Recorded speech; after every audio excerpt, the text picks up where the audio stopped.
வணக்கம் எல்லாருக்கும். இந்த வீடியோவை பெற்றோர்களாகி நீங்கள் கவனமாக பாருங்க. தெரியாதவங்களுக்கு ஃப்ரெண்ட்ஸுக்கு ஒருக்கா அனுப்புங்க.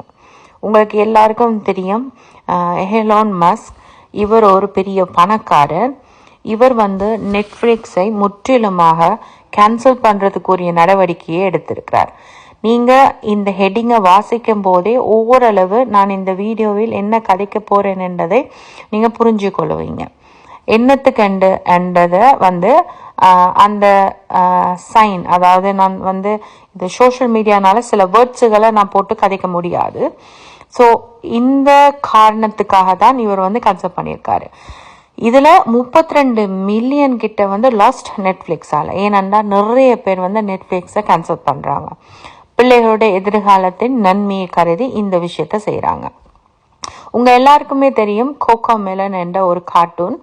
அது சின்ன வயசில் பிள்ளைகள் ரொம்ப ரொம்ப ரொம்ப ரொம்ப விரும்பி பார்க்குற கார்ட்டூன். ஸோ நீங்கள் பார்க்குற இந்த காட்சியை பாருங்கள்.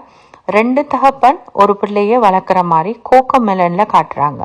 உங்கள் எல்லாருக்கும் தெரியும், 3 வயசுலேயே நாங்கள் இந்த கார்ட்டூனை நாங்கள் போட்டு விட்டுருவோம். பிள்ளைகள் கார்ட்டூன் தானே பார்க்குதுன்னு சொல்லி. ஆனால் இந்த கார்ட்டூனில் காட்டுற காட்சிகள் இந்த 3 வயதுலேயே இப்படியான ஒரு விஷயத்த அவங்களோட மண்டையில் பூத்துனா அவங்களோட எதிர்காலம் எப்படி இருக்கும்ன்றதை யோசிங்க. இது வெறுமனவே கோகோமெலனில் மட்டும் இல்லை, பல தரப்பட்ட கார்ட்டூன் டிவி ஷோக்களை இதை தொடர்ந்து காட்டுறாங்க. ஸோ இதில் நீங்கள் பார்க்குறீங்க 2 அப்பாமார்கள்.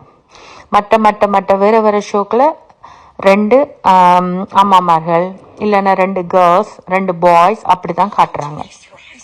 ஸோ இது இது 13 வயசில் பார்க்க வேண்டிய ஒரு டிவி ஷோ.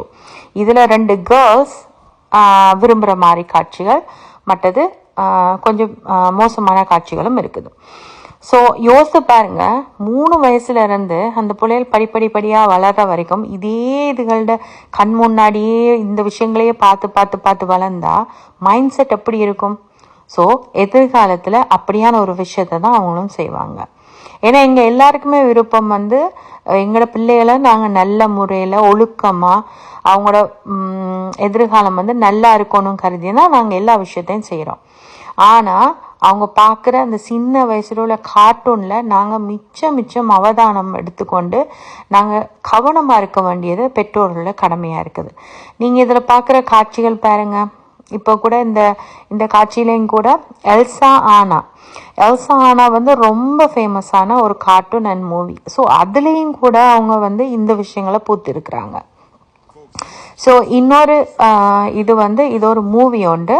ஸோ இது பிரின்சஸ் மூவி. ஸோ இதுலேயும் கூட அப்படியான ஒரு விஷயம் வருது. ஸோ மிக ஜாக்கிரதையாக இருங்க. இன்றைக்கி பெற்றோர்லாம் நாங்கள் என்ன செய்கிறதுண்டா, வேலையின் நிமித்தம் காரணமாக பிள்ளைகளுக்கு ஐபேடையோ இல்லைன்னா இப்படி நெட்ஃப்ளிக்ஸ்லேயோ இல்லை அப்படி காட்டினா நாங்கள் போட்டு விடுறது. அந்த பிள்ளைகள் உட்காந்து அதை தான் பார்க்குறாங்க. ஸோ எங்களுக்கு தெரியாது, நாங்கள் நினைக்கிறது எங்களோட பிள்ளைகள் கார்ட்டூன் தானே பார்க்குதுன்னு நினச்சிக்கொண்டு நாங்கள் எங்கள் பாட்டுக்கு வேலையை செய்கிறோம். ஆனால் அது எப்படியான ஒரு விபரீதத்தில் போய் முடியும்ன்றது நம்மளுக்கு தெரியுதில்லை. ஸோ பெற்றோர்களே, உங்களோட பிள்ளைகள் என்ன பார்க்குதுன்றதில் கவனமாக இருங்க. நீங்கள் அவங்களோட சேர்ந்து உட்காந்து பாருங்கள். அப்போ அவங்க மோசமான வார்த்தைகள், மோசமான காட்சிகள் அடங்கியதுனால பிள்ளைகளை வச்சுட்டு பார்க்க முடியாத ஒரு கஷ்டத்தில் தான் இன்றைக்கி நாங்கள் எல்லாருமே வாழ்கிறோம். ஸோ மிக ஜாக்கிரதையாக இருங்க. ஏனெண்டா எங்கள் எல்லாருக்கும் விருப்பம் எங்களுடைய பிள்ளைகள் நல்ல சந்தோஷமாக அவங்களோட எதிர்காலம் ஒழுக்கமாக நல்லபடியாக அவங்க வளர்ந்து வரணும்னு தான். ஸோ நாங்கள் சின்ன வயசுலேயே ஊட்டுற நாங்கள் காட்டுற காட்சிகள் எதிர்காலத்தை அவங்கள பாதிக்கலாம். ஈவன் கூட இப்போ கூட எடுகேஷனில் கூட இந்த விஷயம் வந்திருக்குது. ஸோ எடுகேஷன் கூட அவங்க வித்தியாசமான முறையில் தான் இன்றைக்கி படித்து கொடுக்குறாங்க. அதனால தான் நிறைய பெற்றோர்கள் ஹோம் ஸ்கூலிங்கன்றதை தேர்வு செய்கிறாங்க. ஏனெண்டா வீட்டிலேருந்து படித்து கொடுக்கறது சேஃப்னு நினைக்கிறாங்க. ஏன்டா இன்றைக்கி அந்த எடுகேஷனில் கூட வித்தியாசமான இதுகளை பூத்துறனால. ஸோ பெற்றோர்களே, திரும்பவும் சொல்கிறேன், மிக ஜாக்கிரதையாக இருங்க. ஸோ இந்த விஷயத்த தெரியாதவங்களுக்கு ஷேர் பண்ணுங்கள். நீங்கள் இப்போலேருந்தே கவனமாக இருங்க. உங்களோட பிள்ளைகள் என்னத்தை வாட்ச் பண்ணுறாங்க, கார்ட்டூன் தானே என்று அலட்சியமாக இருக்காதீர்கள். நன்றி, வணக்கம்.